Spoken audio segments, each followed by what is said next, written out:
Uh, Hello, hi everyone. Am I audible? Just give me a thumbs up or something so that I know that I'm audible and my connection is secured.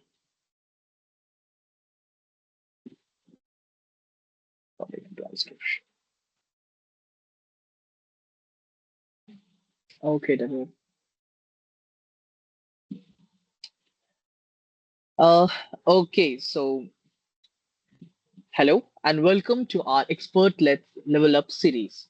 I'm Sarang, your co-host for today, and with me is my co-host Nemasoma. We are delighted that you have joined us for this Global Citizenship Foundation capacity building session. Today, we will explore practical strategies for personal and professional growth throughout upskilling for career advancement. And thank you for being here. We value your commitment to professional development. In this session, we'll share insights and experiences designed to help you enhance your skills and advance your career. Okay. Bimisola, are you here?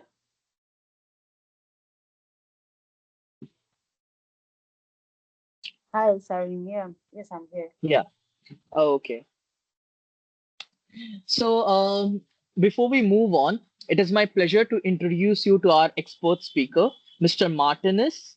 Mr. Martinez is a health systems consultant and a behavioral designer who uses design thinking to create practical solutions in public health and social impact across the globe. We are honored to have him with us today. Let me share you a little bit bio about Mr. Martinez. Mr. Martinez has led high impact projects on 3 continents and worked with organizations such as the Bill and Melinda Gates Foundation, London School of Hygiene, and Tropical Medicine, Northumbria University, UNICEF, UNFPA, UNDP, WFP Challenge Works UK, Meta, Microsoft, and MIT Government Lab. He is a pioneer in applying human-centered design to public health programs in Africa. As a Gates Foundation Design Fellow, Commonwealth Youth Fellow, Google Scholar, Shiviming alum, and recipient of the Langley Memorial Prize, his credentials speak for themselves. He earned his bachelor's degree in health safety and environment from the University of Benin and his master's degree in public health for development for the London School in Hygiene and Tropical Medicine University of London. As the founder and executive director of You Lead International, Mr. Martinez has empowered over 5,000 young individuals in more than 13 countries, providing them with the skills and mentorship needed for employability and success. He believes that life is by design, meaning anyone can create the life they want through deliberate international actions. Mr. Martinez, the floor is yours. Hi everyone, please confirm you can hear me. Can I get like audio responses so it's not lonely Definitely, we here? can hear you, Martinez. Okay, cool, cool, cool, cool. I'm excited to be here today. I was wondering whose profile you were reading. And Sarim, I was like, who's that person? Anyway, I'm joking. Just kidding. Well, your credentials speaks before you, Martinez. And thank you. So I'm excited to be here today, and we'll be having a very fun conversation. I would like us to like type in the chat box so I can get to my responses. If you're following, you can hear me loud and clear. Can we do like some type where you're joining in from, and let me know your name, your location, what you're looking forward to getting out of this session today. Okay. I'm going to be reading the chat box. So I'm waiting to see the first person type in the chat.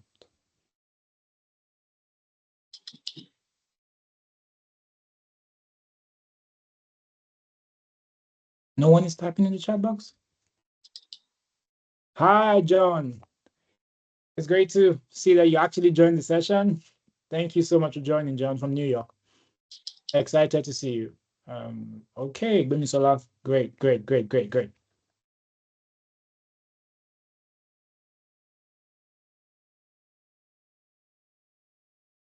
Okay. We have someone from Beijing. Yeah, I can see that. I'm excited. Samson says he's open to learning. Yeah, interesting. Okay. Sarin, can your team help share my slides? Zara, hi Yeah, Zara, welcome. Zinfranza, you are here from Kenya. Thank you. India, Beijing. Wow, interesting. Okay.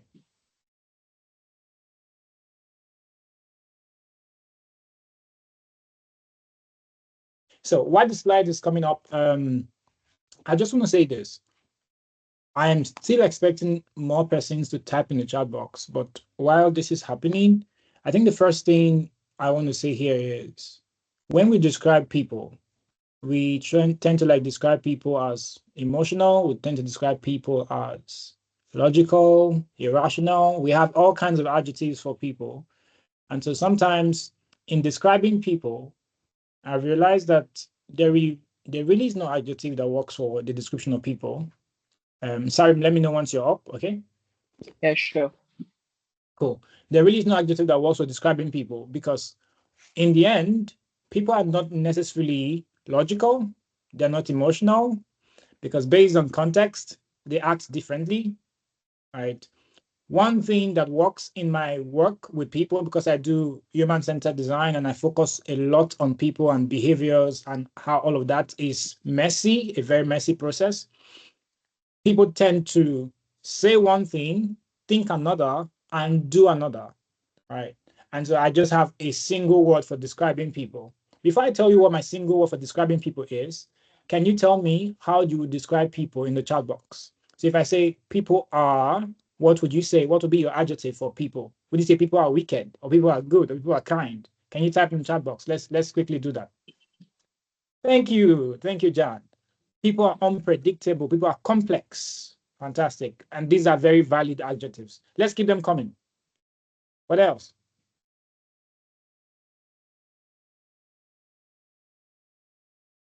What else? I'm waiting for more responses.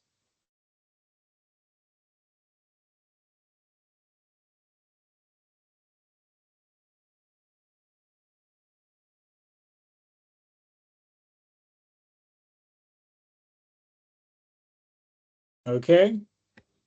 People are sometimes manipulative. That's a lot. That's a mouthful. People are hard to control, right? Okay. If I was saying that most of you are not responsive, so I could say people are not responsive, right? In this chat. People are unbelievable. Yeah, people are actually unbelievable. Yeah. Okay. Now, while I know that all of these adjectives work, depending on the context, depending on the location, depending on the situation where we are speaking from, you realize that these adjectives can be limiting, right? And the best way to actually capture all of this complexity, unpredictability, the manipulation, hard to control, the unbelievable elements of people is to realize that people are people. So my definition for people would be that people are people. Do you get it? Do you see that? People are people. And because people are people, right? They can be anything they want to be. They can do anything they want to do. They can be as complex or as simple. But for today's session, as people, because you can be anything, I want you to be active. I want you to pay attention. I want you to follow to the best of your capacity to get the most out of today's session. Can you do that? Can you do that? Cool. Okay. I'm only seeing one response. So I thought now, after this definition, you'll be able to be responsive, believable, right? Uh, Hi, Martinez. Can you share the link once again? Because the thing is, I could not have access to it. I'm trying to open it, but it's not getting open. It's saying No that problem. you do not have the access. Can you see my screen, everyone? Sure. Yeah, we can definitely we can. Cool. All right. So today we're going to be walking through personal and professional growth, upskilling for career advancement.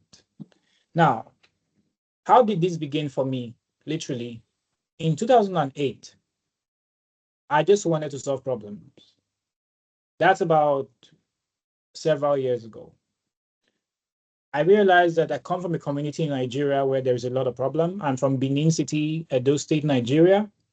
And for any of you who has put that into Google, some of the things you would find relating to Benin City, Edo State, Nigeria is that there is a whole lot of developmental issue. We are a monarchical society. We have an empire that was similar to the British Empire as far back as the 15th century. And we have lots of traditions. We have lots of culture that come from the place where I come from.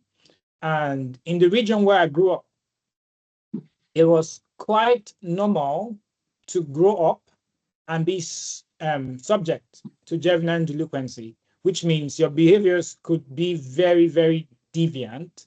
You can decide to go the certain way the environment and the community or the culture has been structured ahead of you. So it was quite difficult because in my state, at the time, there was only one public library that was owned by the state government. In a state of over 5 million people as of 2008, there was only one public library. And at the time, I remember walking for 2 hours from my house to go to the library every single day, right? And the only reason I was that exposed to visiting the library to borrow books, right, was because my elder brother happened to also be someone who loved education. So back then we had Yahoo Messenger, we had to go to cyber cafes over long distances, we had to buy airtime to get like access to the internet. So to access the internet, you would have to trek for a very long time to find a computer that you can use. I'm serious. This was the days of Nokia 3310, etc. And life was really, really slow at that time. Why do I say this? I say this because one day I was scrolling through the internet with my brother and we came across a Shell 360 challenge. The Shell 360 challenge said, if you have an idea, we want you to share your idea with us because your idea can change the world. So that was the idea. So Shell 360-degree challenge was for people to come up with ideas to local solutions in their context. I didn't know how that worked. I didn't even know that ideas could do that much. I felt like ideas were for the big people, ideas were for the big companies like Google, Microsoft. At that time, I think there was already Facebook, and Facebook was in 2004 and the rest. There was already Facebook 4 years into Facebook, right? So I didn't know that ideas had that much power, right? At the time. So my brother and I sat down to think about some sort of idea because I'm an electrical engineer. So we thought about an idea that could convert noise to electricity, right? So you could use like the speakers because the speakers convert sound waves, all right? So you can hear electrical signals into sound waves so they can hear them. So we are like, okay, we could take vibrations from the environment. He is an engineer, so he knows those things more than I did. Now, we could take vibrations from the environment and convert that to electricity, right? Since electrical signals, we just need to divide and design a reverse conductor to like do the transmission. So that was what we thought about, and that was what we wrote, and that was what we sent out for that particular challenge at the time. Funny enough, that idea did not win because there were other crazy ideas, but it first gave us a response and got us a feedback that our idea was good, but there were other crazier ideas in the pool that we should try to apply again the following year.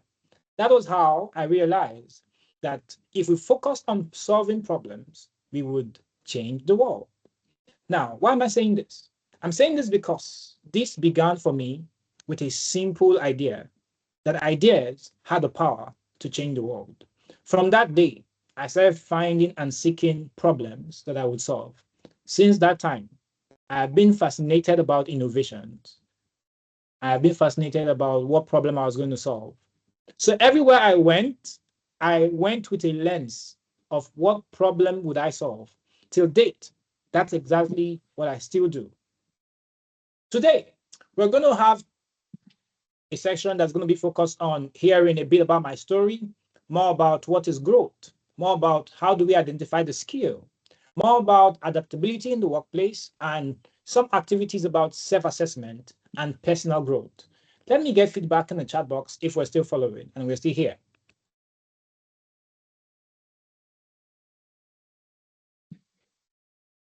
Okay, I can only see reactions. Sorry, if you're getting like text, you could please call them out to me, all right? Because I can't see anyone that I'm sharing screen in this mode. Okay. Sure. We have a lots of messages from John, Devori, Suma. They are all saying yes. We are here. We are following, sir. Yes, sir. Okay, fantastic. Now this is the beginning for me. Since that time, since 2008, it's been a long time, and my life has changed, and there has been progress. And I can say a few things to you today. That on one hand is career growth, on the other hand is career advancement. We're going to argue for and against what career is and what advancement is, but from the perspective of growth.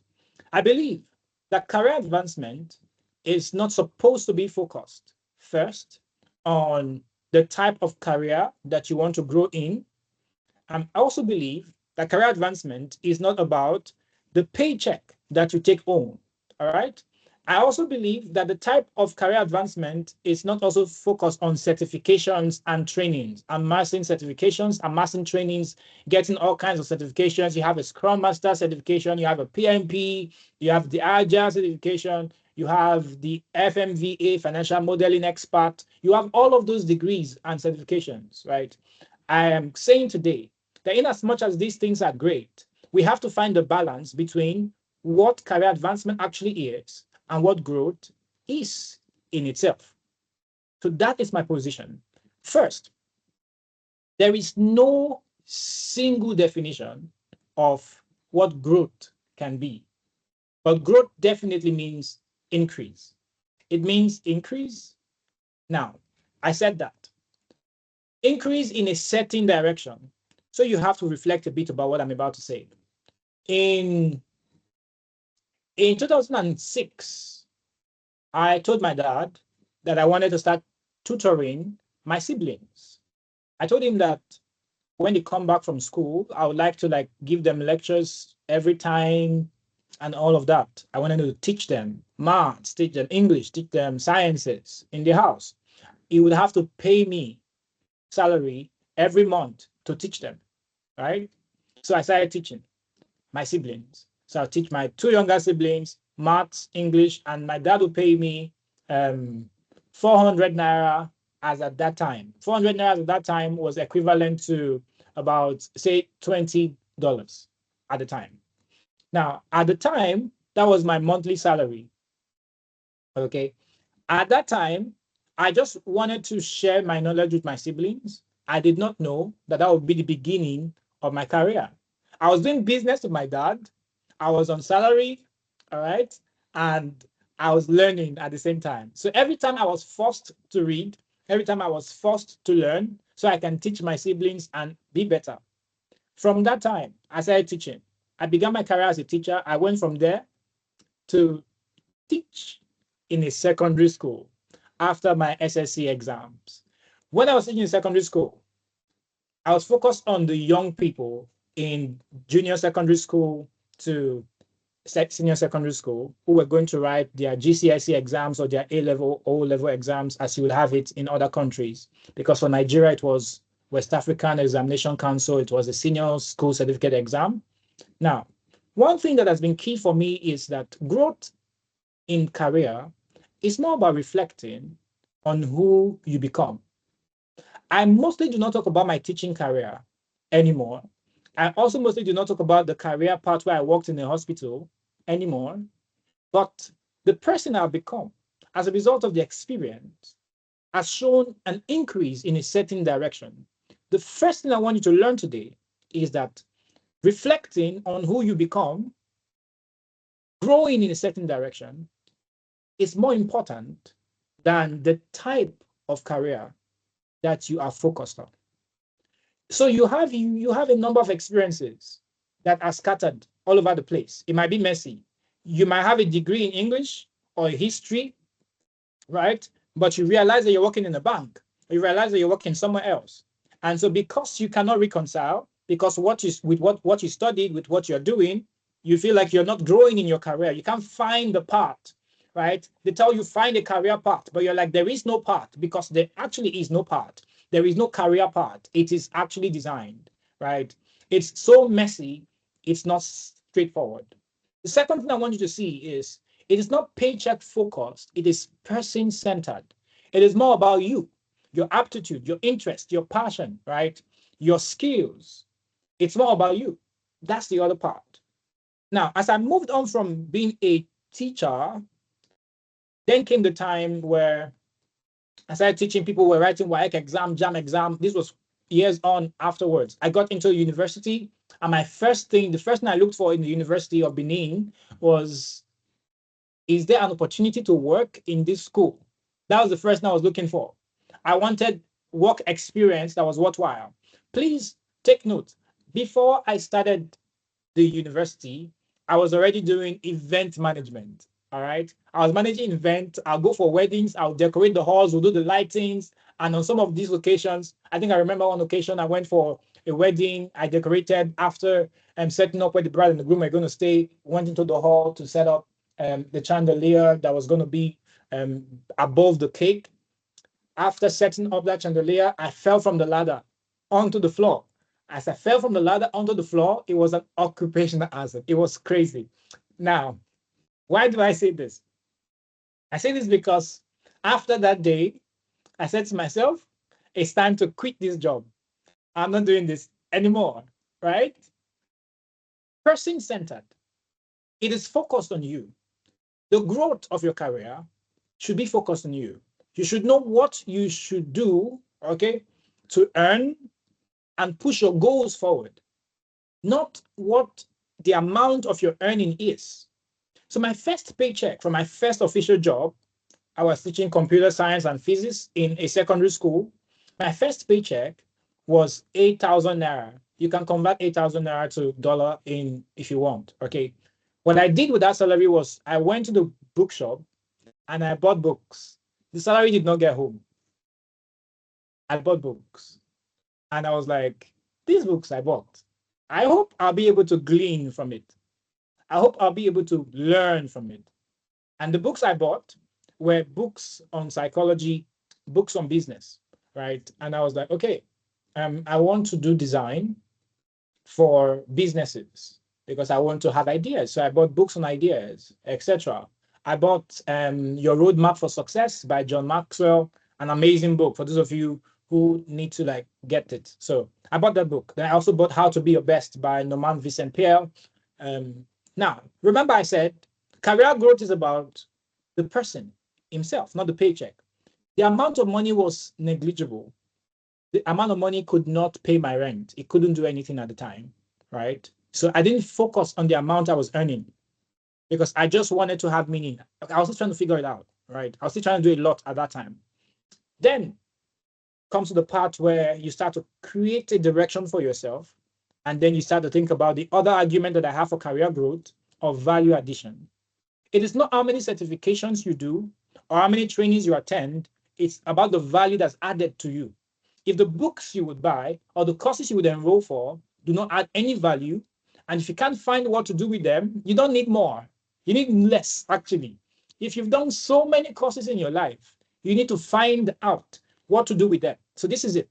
Everything in nature is free. Air is free. Okay? Water is free. Gold on the earth, on mind is free. But once value is added to these free things, they become priced, they become paid for. Okay? So it's about value addition. Career growth is more about value addition than certifications. So if the certifications are not adding value, it is not that they are not valuable, it's because you've not decided to focus on what value they would bring. So I got my first degree admission to study chemistry from the University of Benin. I asked myself, what am I going to do with this degree?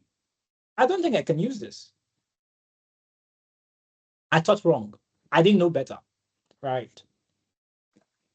I did not know that the career or the course is a tool in your toolbox, not necessarily what you should do with your life. That what you study in school is not what you should do with your life. It's a tool in your toolbox that causes you to think, that causes you to ask questions, right? Rigorously. Um, at that point, I didn't go. I didn't take that course. I couldn't actually, not because I didn't want to, but because I didn't see a part in it. So the next time I got another admission, this was 2010, I decided to think differently. I decided to ask questions. So I went to the school. I went to the registrar's office. I said, is there anyone that I can speak to that can give me career counseling? I just went, right? I didn't stay at home because I didn't want to miss this time around. And so I met someone who spoke with me and gave me some sort of guidance that, okay, if you study this course, um, what you should be able to do with it is related to the health sector. That is health, safety, and environment. You can even do occupational safety. You can work in public health. I said, no, no, no. What I want to do is work in public health. This is how I want to do. This is what I want to do for people and all that, right? Because I've had enough time to think. I've been at home for 2, 3 years post-secondary school, right? So I was more concerned about the value it will add to me. So instead of focusing on the certifications and on the training, the first question you should ask is what value would it add to me? That's the question to ask yourself. So what am I saying today? I'm saying in upskilling, in growth in the personal space and professional advancement, there is an argument between who you become and the type of career it is, who it is focused on, and the paycheck you are focusing on, the certifications you are taking, and the value it is adding to you. I'm saying shift your attention from the things on the right of my screen and shift your attention to the left side of my screen. Okay? And when you do that, that is basically a shift in your mind that growth in your career is about who you become, the value that you've added to yourself and to the organizations you're a part of, right? The person, all right, that you are focused on becoming, actually. Okay. I'm going to end this session today with a simple statement. And this is going to be the statement. So I'm going to tell you beforehand so that you can think about it before we get to the end. I believe that recently, Microsoft launched the fourth state of matter in quantum technology, the Majora 1 processor, super processor that they've developed. And there'll be more new inventions coming up. But regardless of the new inventions that come up, the biggest and the best invention there would be is you, not necessarily the next technology. It is you that can always refine yourself, that can always be better. It is you that can always be the big thing. You are the next big thing. All right. So depending on what you focus on, depending on where your mind shifts to today, you are literally the next big thing. Now, this is what I want you to have in mind as we move forward. Are we together? So if you're following, please type in the chat, I am the next big thing, and then we'll go on. So, Sarim, are people typing in the chat, or do we have to ask them to pay fine for not typing? No, definitely not. They are typing in the chats, and I could see so many chats. Thank you. All right. Bemi Sola wrote, I am the next big thing. Hmm. People are like, Fantastic. yeah. All right. So this is the poll for everyone. Let me follow up this poll, Sarim. The first question is this. What stage are you in your career? Are you early career? Are you mid-career? Are you transitioning? So you need to type, are you advanced? Now, let me explain transitioning. Transitioning for me is the funniest part, right? It can be in any of these phases. It can be in between early to mid to advanced, right? So you can move them around in your mind. So imagine that transitioning is like geisha state, where you're still moving zigzag motion, right? You're not focused yet. You're not sure what it is, right? That's the most part, the most interesting part where you are in and out, you are here and not here, you are there and not here. So if we have a lot of people in transitioning phase who are just holding down a job and they're not really sure what they want to do and stuff, then that's fantastic. Fantastic. So if you have people with early career, that's also great. Okay. When you are in the in between, it's not a bad place. So I don't want you to feel bad for those of you who might be in between jobs, or those of you who already are doing a job for the money, who are trying to like save up for what you actually want to do. Okay. Or those of you who are mid career, you are like 5 to 7 years. I just want to get a sense of the people we have in the room so I know how to tailor my conversations with you today. Okay. Okay, So, so we Sarim, have what do we two have? people saying that they are in the early stage. Okay. Zahara and Devori claims that they are in the early career stage. Keep going. That's all. Um, People are saying that we have a few from transitioning stage, some are in mid advanced. We got two more in early stage. So it's basically more, we have Bisma from early career stage, early stage. We have three people from mid career. We have till now we have two people from transitioning. So we have a little bit amount, like we have very less of transitioning, more of early career and a mid range of mid career people. Fantastic. Okay. I think I like the mix. So we're going to have a very mixed conversation. So now that you know where you are, let's talk about a concept that I have in my head when it comes to upskilling, right? Upskilling is about velocity. So I know most of you are not students of physics, right? But you should know the word velocity. Velocity is basically speed in a certain direction, okay? Speed with direction. That is velocity. Um, Now we want to talk about upskilling.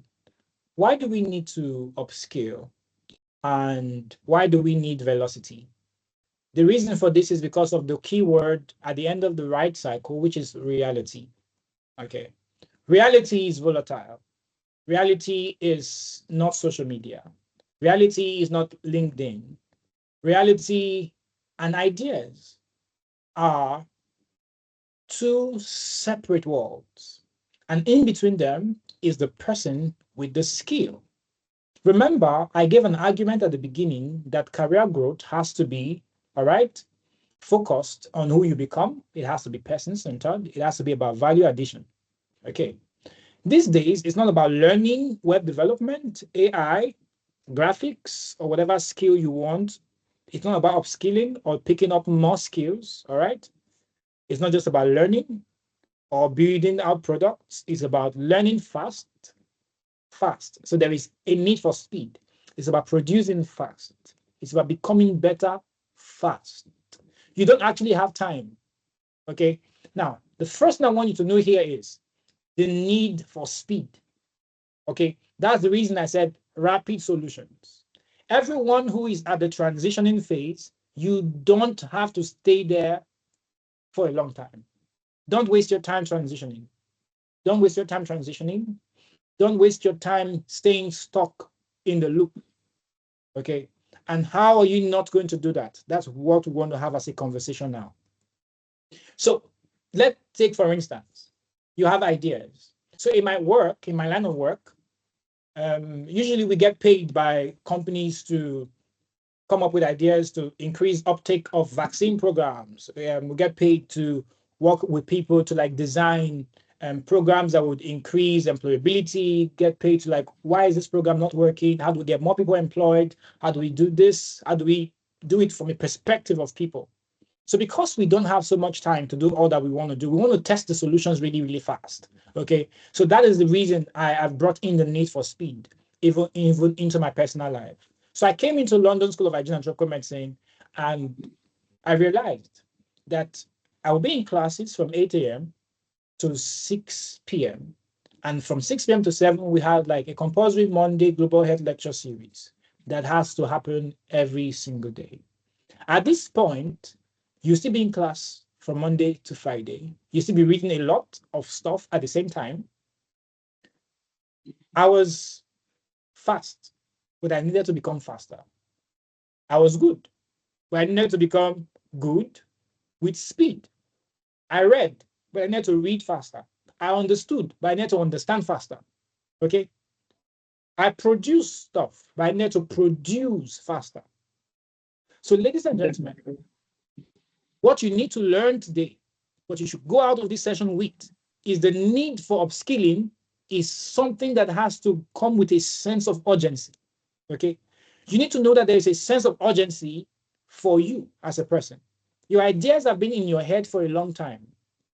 You need to collide them against reality. You must collide your ideas with reality at such speed. Produce the first draft of your article and have someone read it, right? Have someone read the structure and give you feedback, okay? And then change it. Make the necessary changes. Build out your first portfolio website and have someone give you feedback so you can change it, okay? You've learned graphics, you've learned AI, you've learned all of these things. Take the skills that you have, right? Bring them together with the ideas that you have, produce something, okay? Produce value. Produce value. For example, say you are learning data analysis, for instance. Today, we have a high need for data analysts, both in public health and in every sector. We need data analysts in every sector because there is lots of data, but we need to make sense of them, and we need to make sense of them really, really fast. So you learn data analysis and you're looking for a job. You're applying for jobs. You're going there, sending out resumes, sending out all of this, instead of sitting down and asking yourself, what can I build, all right, with these skills? I have this idea in my head. I should come up with a dashboard to show maybe a problem around, let's say, youth employability. This is the number of people in Africa who are not employed. Get into literature, collect the data, create a dashboard, put it out there, right? Produce it fast. And if someone gives you a feedback and say, okay, this looks good, but this can be better, take the feedback with excitement and refine. You don't have time, okay? You have a course to complete. You've paid for them. You've not completed them. They are hanging there in your whatever, in your profile. You have Udemy courses, Coursera courses, you have PMP courses, you have all the certifications you want to take. You've not done them. You think you have time. You don't. Okay. Now, what am I saying here? I'm saying that if you keep your ideas in your head, they will not collide against reality. If you keep your skills within your heart, they will not collide against reality. You don't really know how good you are with Microsoft Excel until you start to build out templates, budgets. Okay. You don't really know how good you are with Microsoft Word until you start to like develop templates and stuff as well. So you don't really know how good you are with some of the things that you can do until you build out something, create some sense of value. So today, the only way we can learn fast, produce fast, and become better is if we take our ideas, merge them with our skills, and bring reality into them. Because this is what I've learned. A great idea can fail. I have worked with lots of startups, about 50 startups across Africa, and I've seen how great ideas have failed over and over again. Okay. I even have like, I think I have a pinned post on my Medium where I have like graveyards of startups that came up in the year 2020, right? That have died. Okay. Because when they collided the ideas against reality, they died. Okay. Now, I have this example to give you. When it was time, I don't know if you have heard of penicillin, and how many of you have heard of the U-boats, the German U-boats? Okay, how many of you heard about the German U-boats? Anyone in the chat? Anyone? Uh, I don't think so, they know. Okay, let me ask this then. How many of you have heard about statins, the kind of drugs that are used for addressing depression and high blood pressure? The drugs for addressing depression and high blood pressure. How many of you heard about that drug? Statins, Statin. So it's a class of drugs. You can Google it. Statins. Okay. I know, Now, I know. okay, cool. If you've heard about that drug, it is given, right, that an idea has to die at least 3 deaths before it comes to life. The first debt is the debt that will help make it better. That is, you have the idea, you produced it, but then it does not take off and nobody wants to use it. It dies. The second debt is you take that dead idea, change it, move out the components from it, borrow some real life components and embed it into it and try again. Then it dies, maybe because of funding or policy. Go back. All right. Do some small tests with reality. Do it some small tests in some groups. Test out the ideas. You have a product for increasing uptake of seeds for farmers, right? Take it back. Try it with a small group of people. Let them give you feedback, right? Make it better. Then bring it and see what happens. You want to change your career. You want to make better products. You want to design websites faster. Many people know how to develop websites. What will make you different? Speed, the need for speed. So I'm saying this today and emphasizing one core thing, the need for speed. This is the season and time where people should not think of upskilling as something that's far-fetched, but as something that requires speed. You should build out solutions fast. You should take your career growth as something that requires speed because there is no time. All right. We have a massive layout of people from USAID in the world of public health, right now, who are out there and they are completely out of jobs. Not because they don't have skills, it's because reality collided against their skill in the place of policy. And by one word, they lost their jobs. And it's a bad place, right? But they can't stay there. They have to find a way to pivot. They have to find a way to change and go into their arsenals, look into their networks, and try and see what else they can do. Because you see, reality hits differently. If you have a sound idea in your head and you hit it against reality, you realize that it doesn't work or that it works. So I had an idea, produced a chatbot. I said, okay, we're going to test these chatbots for giving out reproductive health advice. So we built out the first iteration of the chatbot and then sent it out to some of our friends who had like questions relating to pregnancy. If you have something you want to know about pregnancy, just type in the chatbot. This was at 2021. So we sent it to some of our friends and then they said, this chatbot is not responding in this direction. And so we took it back out and then refined it and sent it back out again, right? And then we made it better over time and then finally embedded it into a full-blown program that we did in 2024, right? So you see what I'm trying to say? Take your ideas, don't let them die, okay? And take your skills, don't let them stay fallow. Bring them against reality, refine them. Some of you might need to go back to articles you've written in your drafts that you did not finish. Some of you might need to go back to the courses that you didn't finish. Finish them fast. Find what to do with that skill fast. Before you get to start to say, what else do I need to learn? Use what you already have against reality and produce value. Okay? That's what I want you to know here. And then that brings me to my framework for life. Personally, I believe that life is by design. And what do I mean by design? The first thing is this. Design starts with D, which is decide. It means that if I want to grow professionally and personally, it's my responsibility to make the choices that will shape my life. Okay. Even if my father was murdered or my father was kidnapped, right? I can do two things: stay in that sad reality or make different choices. My life actually begins when I decide to either stay stuck in all the negative and the bad things that already happened to me, and I embrace it and move on from there.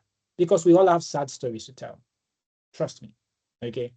Number two, I decide the experience that I want to focus on. It means no matter what I encounter, I have to choose my experience. I got into London. I'll give this experience. I got into London for my master's. And when I came to London, the first week in London, I lost my bag with my passport, with my visa, with my rent, because I just withdrawn the rent. I was going to pay my rent. It was stolen, right? And that resulted in me losing out over 6 weeks of coursework because I was running everywhere, trying to fix things, trying to fix stuff. And I was sad. I was sad, right? I had to speak with my tutor, my personal tutor. I told her, this is really depressing for me. I don't know if I can continue. I think I might give up. And she said, I understand. In that moment, I had to say, okay, I've lost the first semester. My grades are not as great as I wanted them to be, but I can still finish. I can still continue. I can still focus on the second term, fix all the things that went wrong. In that time, I was still supporting the people that are writing the Achievement Scholarship. They will come on the call, they will meet me. I will give them advice on how to respond to their interview questions, and then they will go win their scholarships. 20 of them actually won the scholarship that year, right? I was going through hell in personal life, but I just kept moving. Whether it was lonely, depressing, I chose what experience I will focus on. I chose to complete what I started. I lost my foster mom to a car accident. She was coming back from work. She's a health worker, or she was a health worker. And so she died in a car accident in Shagam, on our way to Abeokuta, where we stayed. And that day was crazy. That was in the heat of COVID. She was a national immunization officer with the World Health Organization at the time. Um, I didn't want to do anything again. 3 different months. I didn't want to do anything again. I sat down, and the last thing she said to me that morning before she left the house was, the future is as bright as God has promised. I said to myself, I would select the experience that I will focus on, regardless of my location. I had to select what experience that will shape my life moving forward. And then I'll find a way to craft new possibilities with what I have. That is innovate. Then I will find a way to grow through my experiences, take the lesson, absorb them, commit to learning every single time. I'll find a way to network with people, whether it's family, whether it's my team, whether it's my community, whether I support their journey or they support mine. This is what I mean when I say life is by design. It's your responsibility to make the choices that will shape your life. It's your responsibility to choose your perspective and your response. It's your responsibility to select what and who will shape your life. It's your responsibility to change the way you think about a thing, innovate. It's also your responsibility to grow through those experiences that you've had. Everyone on this call has had something negative, something devastating they've gone through. If I ask you to start typing, the chat box will be filled up, right? But let's not stay there that you allow it to affect your growth. Let's not stay there that you're not the first who studied a course that you don't like. Move on. You're not the first who have had a bad experience. Move on. Go through the pain, experience it. Move on. Just move on, right? So let's take all these things and then move forward, okay? And then now come to the place where we now focus on how we would upskill. So in the chat box, what is one skill you've developed recently? It could be technical, it could be soft. And how has it benefited you? I want you to think. You recently joined a masterclass for public policy defining or development. How has it benefited you? Have you applied it in your job yet? Please type in the chat box. We have 1 minute for this exercise.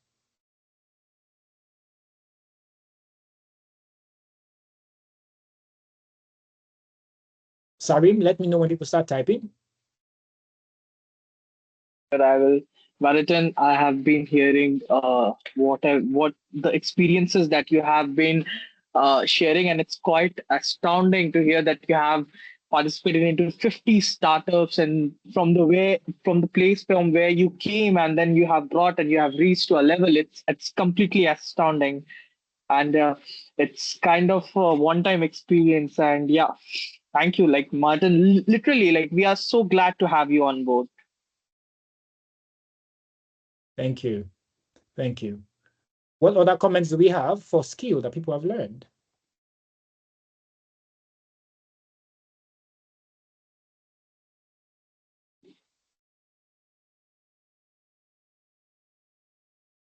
Anyone Okay, on skill? we have program management. Isoma, she says that we have from program management, and she said that it has helped me in my role in managing the project I'm currently doing. We have Godswell who's saying negotiation and networking experience. Nemosoma has written that I've developed my HR skills and management skills, LinkedIn optimization, resume writing, which has helped me restructure my resume and land my first job interview. DK has said that website building has benefited him through improving his portfolio, and it also helped him through this internship. Gorija said that collaboration at workplace. Okay. Now, so this is why I bring this conversation. Thank you, Sarin. Can we hear me, everyone? Feedback? Can we hear me? Sarin? Yes, definitely Cool. we can hear you. This is why I bring this conversation up. When I talk about value addition, I speak about value addition from a point where we have to find the benefits of the things that we have, right? We have to have a sense of that benefit. And if you do a proper assessment of your skills, you should be able to find one key benefit it can or it has already had on your life. If you've not found that, then it means you have to rethink the entire process. Okay. I believe that everyone on this call has a useful skill or many useful skill sets that will lead to their advancement if they can decide where they want to go, right? Now, before I move to the next part, because this is where the growth happens, I'll tell you a story and then we'll walk through how to keep learning. You already know your skills, how they benefited you. So I came out, I worked in the hospital, I came out of the university in 2017, first degree, and I knew I wanted to work in a hospital. I knew I wanted to support health projects. So after my first year working in the hospital, I was doing health counseling in the hospital for mothers who brought their children for vaccinations, for people that came for HIV testing. So my role was basically to counsel stuff. All right. So I was enjoying it. It was cool. Um, it was not paid, if you're asking. Okay. Um, in that role, I was gaining the experience of having conversations and announcing, hey, it's time to bring your child in for vaccination. That was the experience I was gaining. Just that experience. I was also gaining experience about understanding nosocomial infections, infections that spread in health facilities, and when it comes to not practicing proper hand hygiene in health facilities. After I left that role, I knew I wanted to work in public health, but I didn't know how to get there. This is the conversation. When you have some skill set and you have an idea of where you want to go, how do you go from there? That's the conversation I want to have with you now. So I had an idea. I wanted to work in public health, but I didn't know what in public health I wanted to do. I knew that in my 400 level, I loved epidemiology. So I said, okay, maybe epidemiology could be something to try. So I said, okay, is it possible for me to get an internship with WHO and work with WHO, right? So I sent out my application to their website. I never got a reply. Nobody replied me. I'm sure my application was crazy. They didn't reply me. They didn't send me any feedback. I was just there. I think I sent out lots of applications then and no reply. 2017, okay? Lucky for me. There is this 1 year youth service that comes in Nigeria, for those of you from Nigeria, where after your university, you go and serve. So I said, I want to spend this 1 year building professional experience. That was my goal. I had no other goal. That was my goal for 2017 to 2018. I said, I want to spend this 1 year building professional experience in public health. That was all I said. So that was what I wrote down in my journal. So I went to my posting and they said, you'll be posted to the Ministry of Health because you studied health, safety, and environment. So I was supposed to the Ministry of Health. I was fortunate to be attached to the office of the state epidemiologist. And I said I wanted to intern with them to learn how they work. So every day I would show up, no salary, nothing. Okay. I would show up, no salary, nothing. It was there.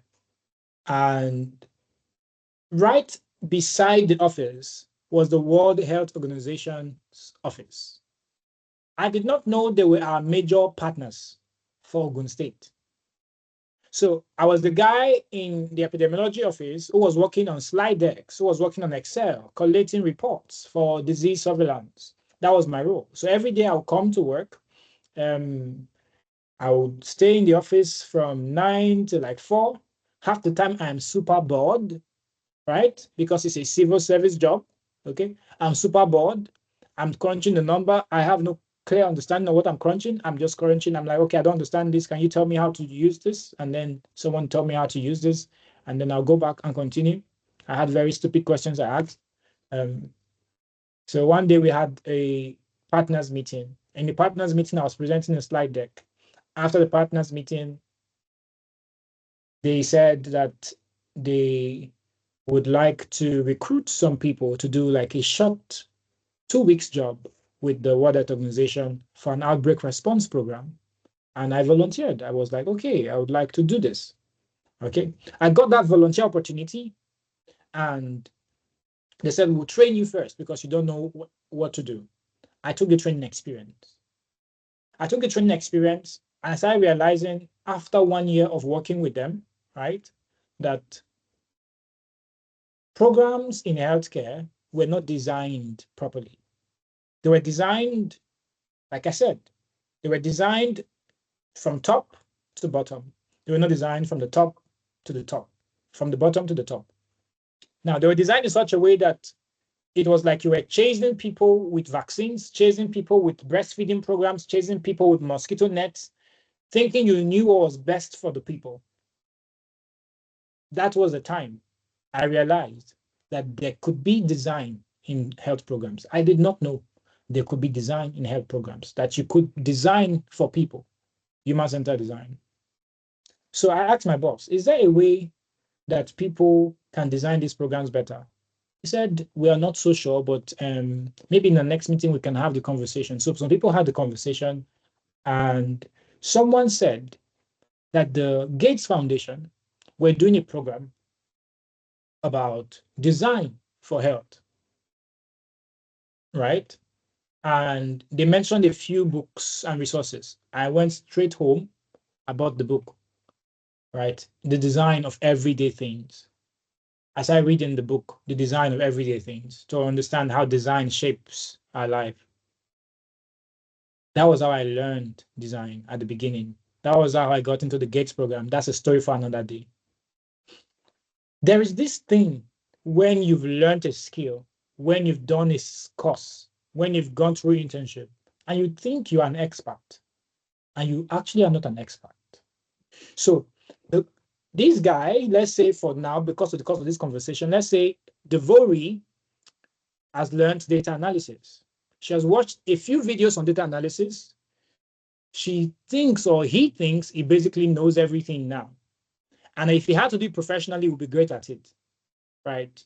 That is now an expert. Now, he has actual ability, he has perceived ability. There's a way he thinks about what he can do, and there's a way he thinks about what he can actually do. And there's a difference between those two things. This is where the problem comes in. After taking 1 or 2 courses, everybody thinks they are now an expert. That problem is a Dunning-Kruger effect. You are not an expert because you watched 1 video or 10 videos or read 1 book. You should seek to learn by practice. Yes, you have information, but that information gives you the impression that you know. Because you've done an internship, it gives you the impression that you know. Because you learned the course, it gives you the impression that you know. So I'm saying here on this call, people need to understand there's a difference between what you perceive you can do and what you can actually do. Because if we give you an actual test, a reality test, you will not perform as much as you thought. That is a Dunning-Kruger effect. The guy thinks he knows everything because he saw a video, did a certification on project management, but he has not actually managed the project. He managed one project and he thinks he knows all the loops and corners of every other project. No, that's the mountain of stupid. So you have to move to a place where you give yourself to learning more, asking yourself questions. What did I not do right in this first project? So continuous learning is about staying teachable, staying humble, regardless of the experience you had, regardless of the name of the company you are working, all right, regardless of what your LinkedIn profile looks like. Continuous learning is realizing sometimes that, is there more to this thing I'm doing? Is there more to this education that I have? Have you considered for a moment that you don't understand anything or all of what you know? That is the question to ask yourself when you have some skills. So do a rope of the skills that you already have, right? And ask yourself this. We will take questions shortly. For those of you who have raised your hand and you have questions, please note them down, okay? We'll take questions shortly, so let's get through this. Now, competence is moving from novice to mastery. And competence does not just take time, it takes exposure, it takes mentorship, it takes mistakes. Competence takes mistakes. Competence also takes that part where you are not sure of what you can do. It takes that imposter syndrome. When you start to develop the imposter syndrome, like, are you sure I can really do this? That thing makes you learn even more. That thing drives you and pushes you to give yourself to more learning. You see that confidence in yourself that you've known it, that thing will make you not learn. That place where you question yourself, what people call imposter syndrome, is the right thing to have in a certain degree, because it should make you question your skills, all right? But it should not make you question your competence all the time. When you start to doubt yourself, that one is extreme, okay? When you have questions about what you know and what you can do, and you give yourself to more learning, that is continuous learning. Where are we moving from? Growth and personal development. You have skills. You want to give yourself in the mindset of growth. You want to have sets of skills that will be relevant to where you want to go, but you have to stay teachable. That's where we are in this conversation. So in case you're lost, find yourself in this place. Okay? Moving on. There is Adebayo. He's a mechanical engineer. He wants to go into data analytics, right? He has no experience, but he's willing to learn. So I want us to see here, learning has to have a direction. That's the first thing about learning. Learning is not about watching the video. It should have a direction and a goal. There should be intended learning outcomes for every learning course, for every certification that you want to do. What is the intended learning outcome? Not the one they gave you as part of the course. Your own intended learning outcome. Every person who wants to grow professionally should have their own intended learning outcomes, right? So I want us to do a quick round of typing in the chat box for the next 3 minutes. What skills do you think Adebayo should prioritize as a mechanical engineer who wants to go into data analytics? All right. What things do you think he already has as transferable skills as a mechanical engineer that he can build on? Okay. So those of you in your early career, where do you want to go? What skills would you need? Okay. Those of you in mid-career, where do you want to go? What skills do you need? Those of you transitioning, where do you want to go? What skills do you need? And how do you do this really fast? This is the conversation we should have. Okay, so please type in the chat box quickly. I'm going to move on. Right, we'll type in that chat box in the next 2 minutes. I'm going to wait. Okay. Sarim, can you help us check?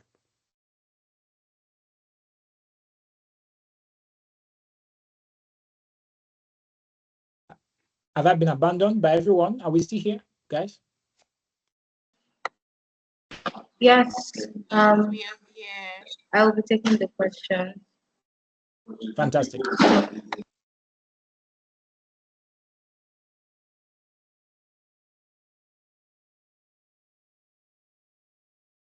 Is that Mesoma that just spoke? Yes, that's all. Okay, cool. Okay, so we So can you have please take the question? Yeah. Okay, we have Goswill Etim, who says attention to detail, critical thinking, and basic knowledge of Excel. Okay, let's keep going.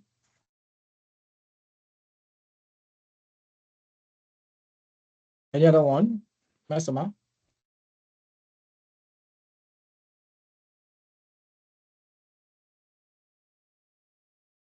Masama, are you here?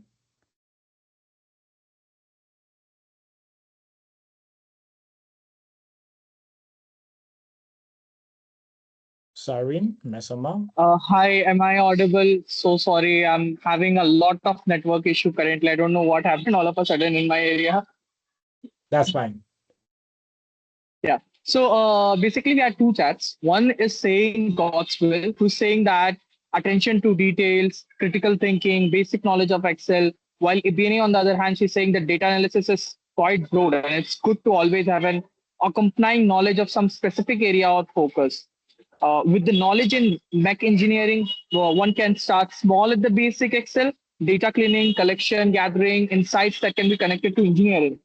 Zahara says that enroll in courses that will aid in transitioning into data analytics. Victory E. He claims that he should learn the basics of data analysis from data to data types to what to do with each of them. Then he should learn about different tools depending on what type of analysis he want to go into it. Symbol says attention, analytical thinking, and knowledge. All right, thank you. Every one of you, what we did for Adebayo, okay, I want us to do that for ourselves. All right, possibly after this session. Take time to ask yourself, for those of you who are transitioning, where you want to go and what steps you should take, right? Yes. Ashok Tiagi, your mic is unmuted, or I think you raised your hand.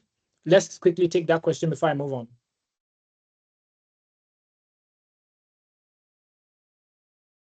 Ashok Tiagi, you want to speak?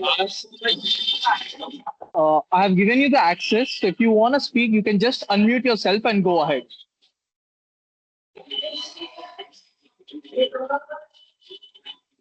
Yeah, sure. Go ahead.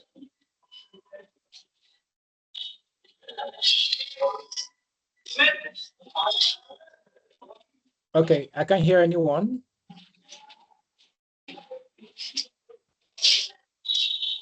Okay, that's fine. We'll come back to that. Let's move on. Once you've decided where you want to go, right, and the skills that you need, the next thing you want to think about, sorry, can you mute your mic for a bit? Thank you. Once you've decided where you want to go and what skills you want, then comes learning barriers, okay? There are 4 different barriers that we all have as professionals. The first part is time constraint. You have a full-time job. You're a full-time dad, a full-time mom. At the same time, you have a wife, you have kids, you have competing priorities, and you are not able to learn or give yourself time to learn. It's not your fault. We all have that problem. These professionals would always struggle with finding time for learning. Okay. This is the reason that micro learning is not the only solution. It's one of the solutions, right? You should have within your plan, right? Your plan for the year, your plan for the next 6 months, something you want to improve upon as a professional, mid-level, right? For some of you, it might be negotiating skills. For some of you, it might be presentation skills. For some of you, it might be maybe economic evaluation, maybe more complex skills.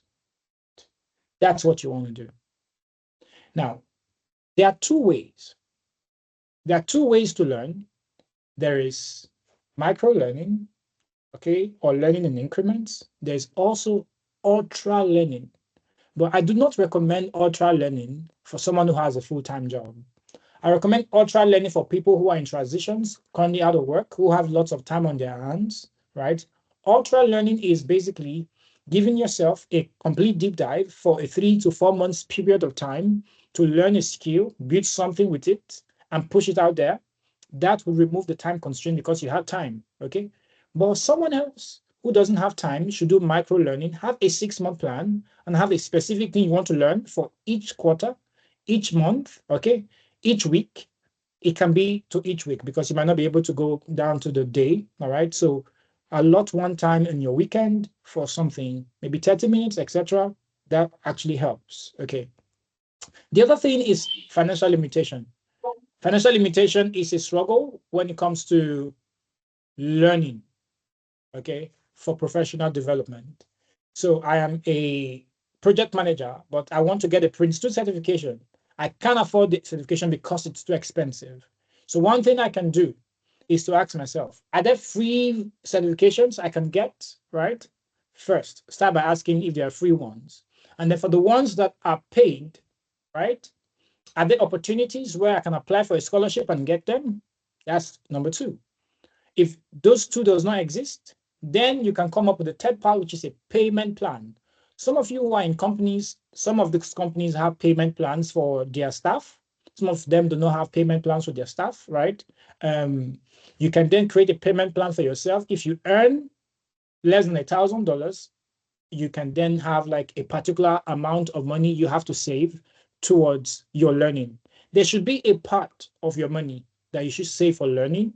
Okay. There are lots of scholarships, lots of free resources from World Bank, from several learning institutions out there that you can find once you type it on Google that also can help you. It does not have to be a global certification before you can make progress. Because remember, I told you it's not about focusing on the certification, but focusing on the value. The next part is the lack of motivation. This is the one I personally want to emphasize, okay? Everyone struggles time again with motivation.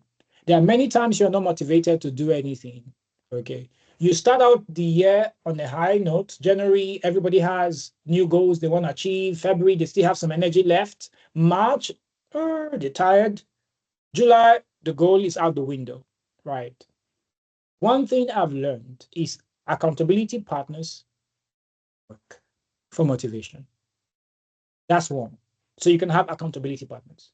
The second thing I know that works that I also practice a lot is when it comes to learning for me, and it's about motivation, the basic thing I do is just basically to say, this month, I have, let's say, a book I've not finished or a course I've not finished.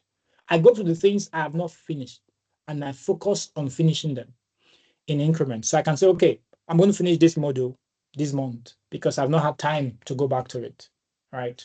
I'm going to finish this. So I have a daily tracker that maybe I'll be able to share at the end of this session.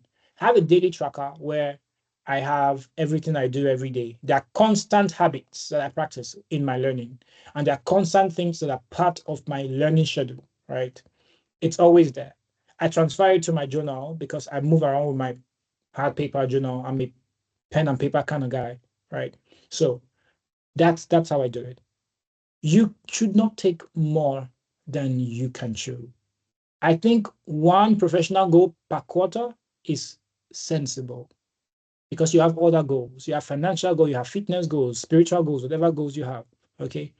Fear of failure is another reason why people do not think that they can learn. They think a lot of things are too hard, a lot of things are too complex. This is the reason you have to learn that if I fail and I fail fast, I'm learning. Okay. I fail and I fail fast, no one notices. I fail and I fail fast, I become better. I fail and I fail fast, I go again. This is why you need velocity. You fail, you get feedback. On your failure, you go for an interview, you're rejected, get feedback on what you didn't do right and learn from that. Okay. You've been applying, there is no feedback. Give your resume to someone to review for you and get feedback. See, when I say get feedback, most of you take feedbacks, you write it down in your notes, and you never do anything about it. Have a plan to implement feedback. Okay. For those of you who are struggling with fear of failure, get feedback on why you failed and have a plan for implementing feedback. Most people have feedbacks they've been given, but they never did anything with the feedback. All right. If you don't do anything with the feedback, everything stays the same. Let's move on. I want you to do this. Set a goal for the next 3 months. Okay. What are you going to learn in the next 3 months? Set a goal. I want you to do it on this call. So pick one thing you're going to learn in the next 3 months. Okay. One thing you're going to learn in the next 3 months. Let's all do it together. Okay. So let's type in the chat. What are you going to learn in the next 3 months? So I'm going to write mine in my journal here, and then you're going to write yours in the chat.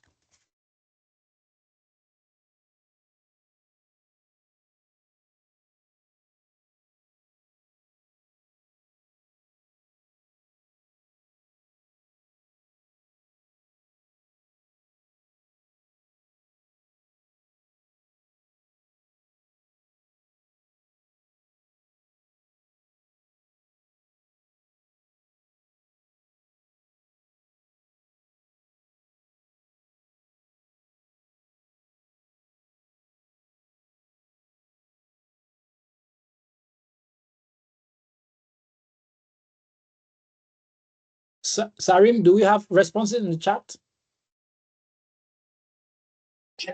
Yes, I do have responses. Um, You can take okay, one response, and so I read out mine. Yeah. yeah, so Ibiane is saying that learn how to create dashboards using Power BI and complete my SQL learning journey. While Dee says she has a big plan called, she's saying SEO. Uh, then we have someone who's saying project management. Okay. Thank you. So Yeah. mine is in the next 3 months, I'll be learning Arrow for modeling economic evaluation for programs, right? So I'm currently doing an economic evaluation project, and I want to use Arrow for that. Currently, I use Excel for modeling. So I build like Markov models in Excel. Excel is powerful. It's amazing how you do this. And it will show you 1,000 circles, 2,000 circles of what would happen if you give a particular drug to a child, right? So that's what I'll be learning. So that's mine. Okay. So I just want us to share this and move on to next. So you're taking note of this. Okay. It's important that you challenge yourself. I have a personal learning challenge. So I challenge myself all the time. Okay. When it's time to upskill, learning challenge. Now we'll come to skill identification. Okay. Which is the last part where we will be closing tonight. I know that people want to identify the skills that are in demand. I mean, a Google search can help you do that. All right. You can know the skills that are in demand with a Google search, with like reports that have been published for different learning platforms, what are in demand, right? But I can give you on this call. First, what I would say is in demand skills are changing. Like it's changing. It's really, really changing. You are thinking of learning web development, and they're thinking of building AI models that can do the entire web development. Do you get the point? Right? Cool. Now, you're thinking of learning Excel or Arrow for modeling, and they're thinking of what AI model can do that faster. Now, should that scare you? No, it shouldn't. It should get you excited. This is why. Because things are changing, doesn't mean you should not focus on the things that would not change. Remember, I said that at the end of the day, the thing you should focus on becoming better at is basically you. You should be better at you, being you, all right? You should be better at the different version of you. So in demand skill in your desired role, have a list. Let's say in your desired role, let's say your ideal role is to work in a company like Google. Let me just say Google because everybody knows Google. In a company like Google as a product manager, and you know that for a product manager, you need to learn how to use Confluence, Jira, Atlassian, and all other suites and all of that. You need to have like maybe a Prince 2 or a PMP or a Scrum or Agile certification. Okay. Maybe you also need to learn A/B testing, right? User interface design, etc. Right. There might be a suite of skills. Now, what's the fastest way to learn multiple skills at once? This is it. Project-based learning. That's how I learn. So I learn by project. So I build out projects to learn. So every time I need to learn, I ask myself, I'm going to work on this project. I give the project a name. I list out 3 or 4 skills. I don't allow it get beyond 4 because I can't do them all. I get 3 or 4 skills that project should be able to teach me. So I embed them. For instance, I can say I'm going to work on. It's a random example. It's not. It's for teachers, right? It's not real. I would say I want to do modeling for maternal health programs to show how climate-induced factors like heat strokes and extreme weather events affect vaccine programs. And for that, I will be doing a policy analysis. That's skill number 1. Number 2, I'll be doing a systematic review. Okay. And then number 3, I'll be doing like a data analysis of disease trends, right? I'll be conducting like a trend analysis, right? Or a Poisson correlation. So I'll say these are the maybe 3 skills I'll be building as a result of this. Then I say, okay, now what's next in the timeline? How long is this going to take me? This should take me 4 weeks if I have the time, or 3 months if I don't have so much time.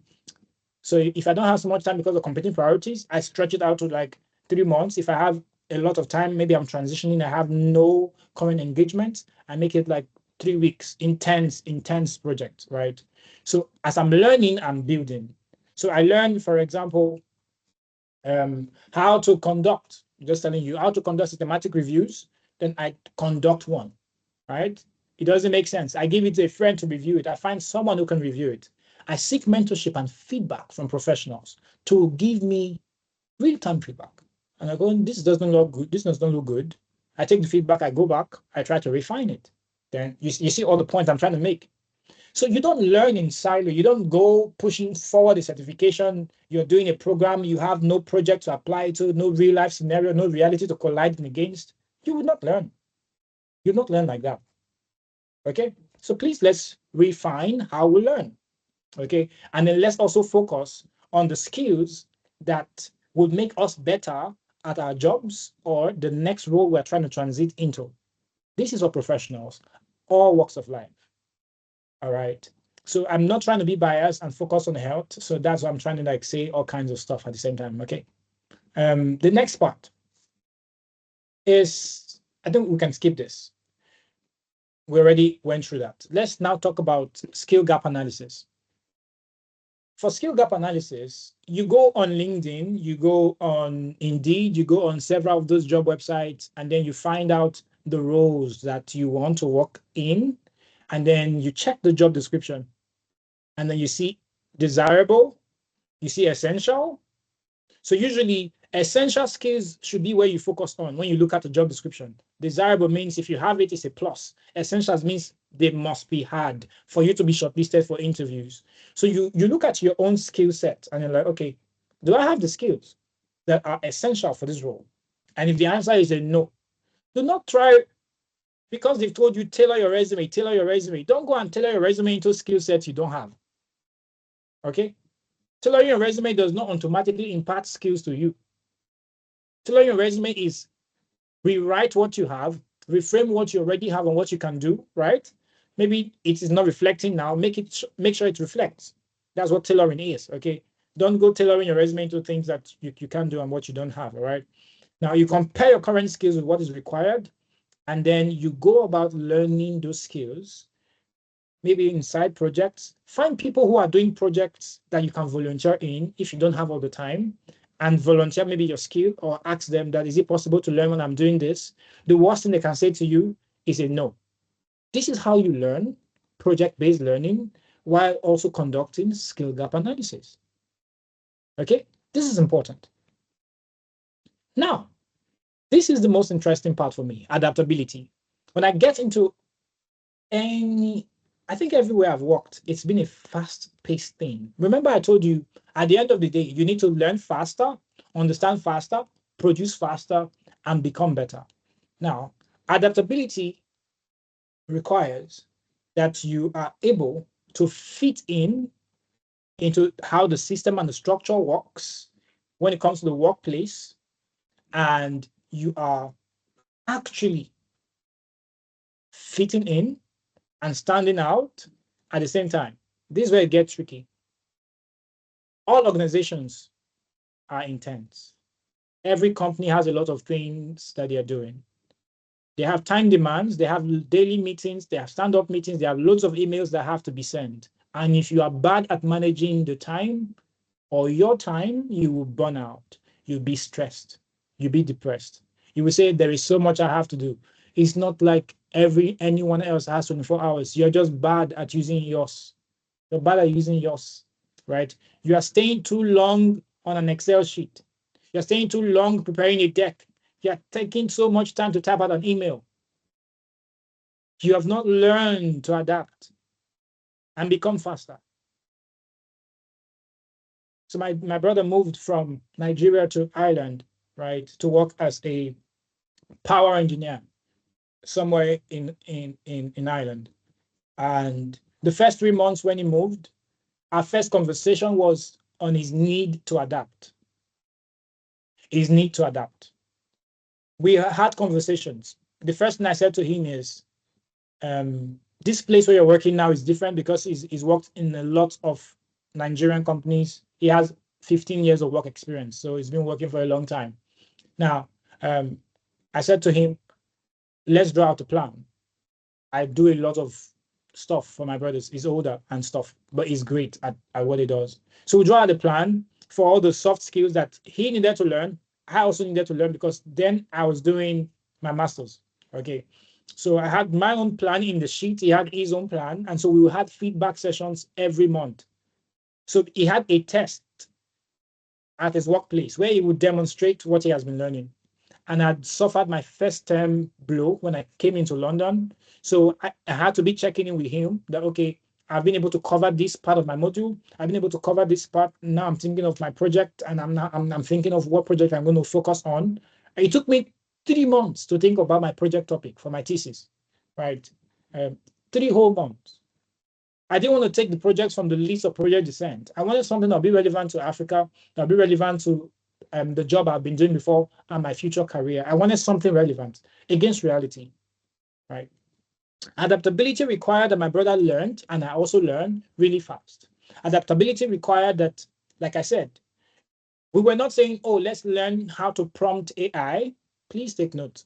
I'm saying this so that you would understand that adaptability is settling in to know how your current skill set should evolve, all right, before bringing in new ones. If you bring in new skills when you do not have a proper base for your old skills, you'll be causing a conflict for yourself.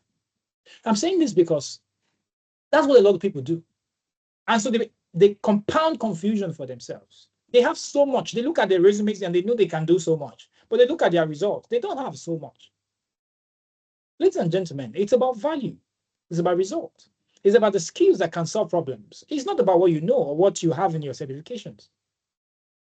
If you go to my LinkedIn page, there are jobs and roles I've had that I do not write on that page. I've not written them. I would not write them. They will never show up there, right? Not because they are small roles, they are big roles. But I've learned that that is not what reality is. Reality is where I am, the real problems I'm facing, the real problems I'm solving, right? How I'm able to grow and evolve in that regard. That's what reality is. Adaptability, everyone, is a career superpower. You have to embrace how the industry is shifting. What skills must I have now? I need to be in the know for AI. In this age, if you don't know AI, that's not even the conversation to be had. You should know AI. You should know AI. You should understand how it works. You should know how Gen AI works. You should know how this thing works. You should know how this thing is programmed. So if you're interested in that, you should know how to apply it into your world of work, like AI in project management, AI in marketing, AI in this, AI in recognition, AI in surveillance. You should be thinking in that direction, right? How do I apply emerging technologies? Okay, you should know this. This should not be a conversation that should be had. So you are a journalist. You are good at media storytelling. How can I write my scripts faster? How can I make them valuable to the audience for distressed locations? Do I want to do storytelling for humanitarian organizations? Do I want to do storytelling showcasing what's happening in places where there is war-torn people and culture? These are thoughts to be had. You need to adapt. Okay? As we try to adapt, there will always be resistance to change. Most of us struggle to change our sleeping pattern. Most of us struggle to change our learning pattern. Most of us do not know we need to be flexible.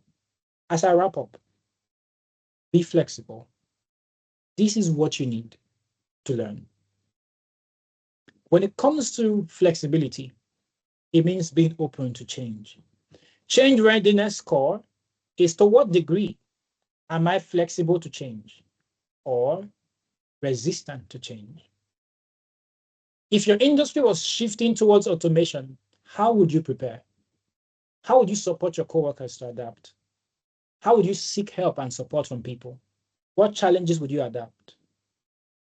These are the questions that you should ask yourself. Remember, people are people. So I want us to type in the chat box, are you flexible and open? Are you ready to shift? Okay? Are you ready to upskill after all this conversation we've been having today? That is what I wanted to say.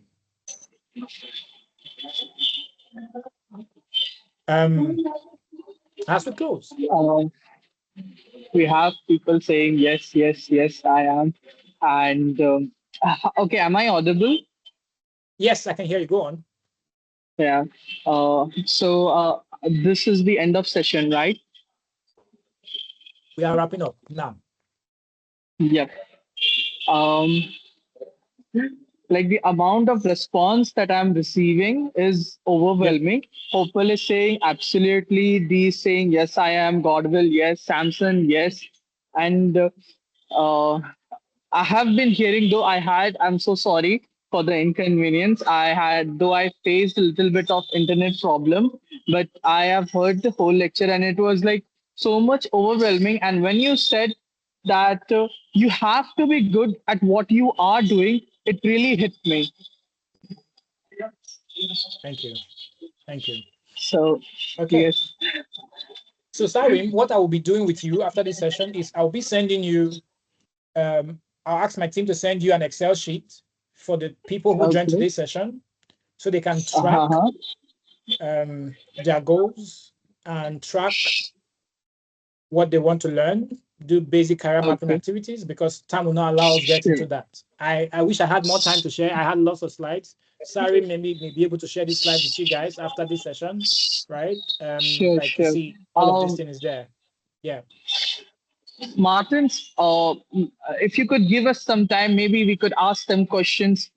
People must be Yes. having fewer questions with you. Okay, good. So we could have questions. Okay. Now, please put into your chat box whatever the question you have about career relation, and Martins is here to answer you.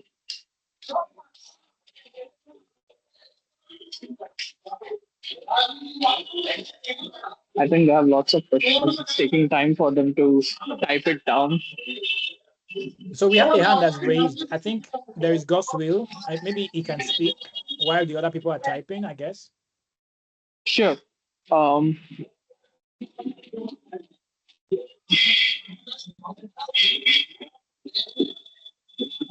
God's will, are you able to speak? I don't think so. Maybe he's muted. I Okay. I have allowed your mic. All you have to do is unmute yourself, and then you can ask your question.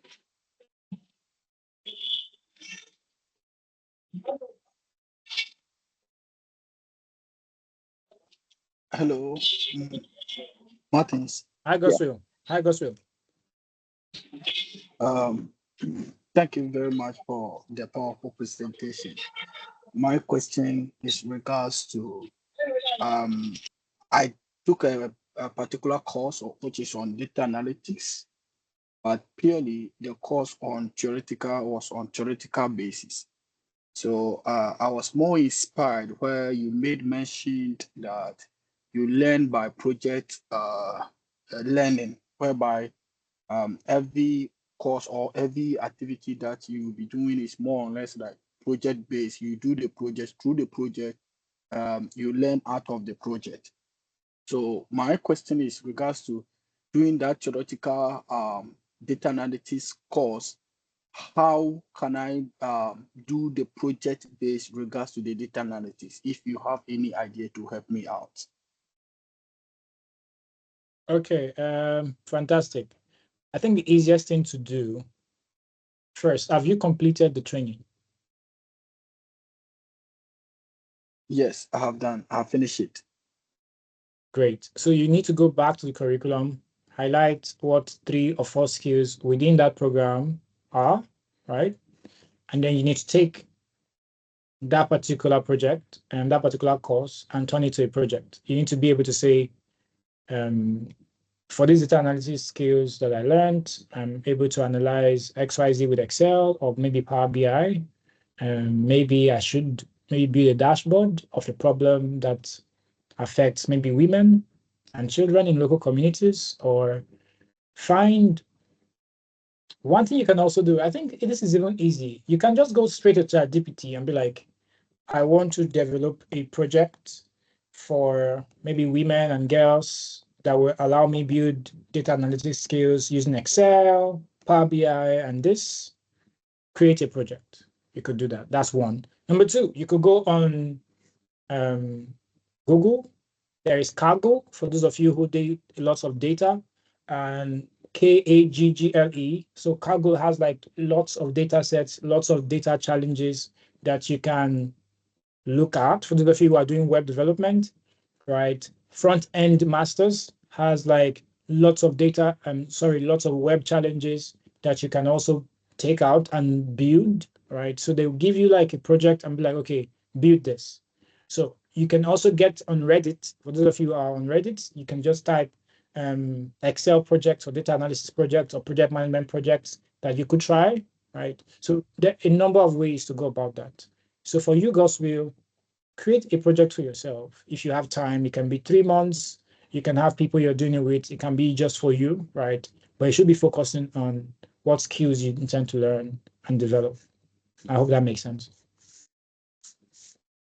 Sure. So the platform that you made mention of it, you said Kaggle, right? Yes, For yes. having more data on that. Then Yeah. the Reddit is for Excel. Is that the case? No, I said Reddit has like other cases that you can actually search. You can search for a lot of things on Reddit. You can search for projects, for Excel, for anything on Reddit. Kaggle is for AI machine learning data. So you can find AI machine learning data challenges there. Then front end masters is for people with web development, front end masters who want, yep, front end Okay. Thank you masters. very much. Yep.